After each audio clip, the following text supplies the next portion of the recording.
Hi കൂട്ടുകാരെ, ഞാൻ ഇന്ന് കോട്ടയം വരെ വന്നതാണ്. ഇവിടെ അടുത്തുള്ള മലരിക്കൽ പാടത്തു ആമ്പൽ പൂവ് വിരിഞ്ഞിട്ടുണ്ടെന്ന് കേട്ടിട്ട് അതൊന്നു കാണാൻ ആണ് ഞാൻ ഇങ്ങോട്ട് വന്നത്.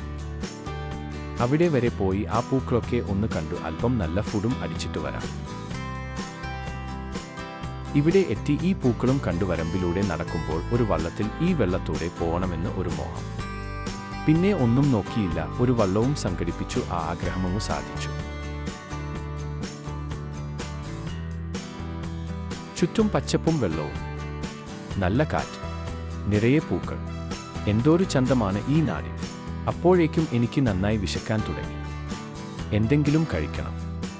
കോട്ടയത്ത് വന്നിട്ട് നല്ല കപ്പയും മീൻ കറിയും കഴിക്കണമല്ലോ. അതെവിടെ കിട്ടുമെന്ന് ആലോചിച്ചു നടക്കുമ്പോൾ രണ്ട് ചേച്ചിമാരെ കണ്ടു. അവരെന്നോട് എൻ്റെ വിശേഷങ്ങളൊക്കെ ചോദിച്ചു.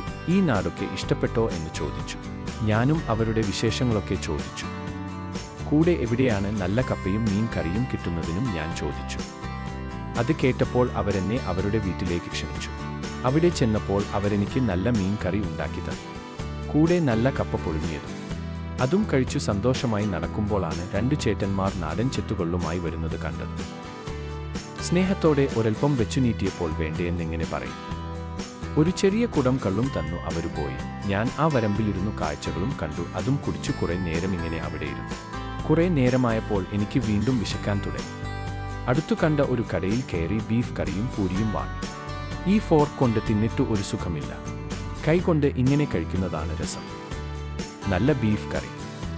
പക്ഷേ പൂരി ഒരു രസമില്ല. നല്ല അടിച്ച പൊറോട്ട ആയിരുന്നു ഒന്നുകൂടെ നല്ലത്. പക്ഷേ അത് ഞാനെത്തുമ്പോഴേക്കും തീർന്നുപോയി. അതും കഴിച്ചു നല്ല ഒരു ചായ കൂടെ കുടിച്ചു. എൻ്റെ കേരളം എത്ര സുന്ദരം!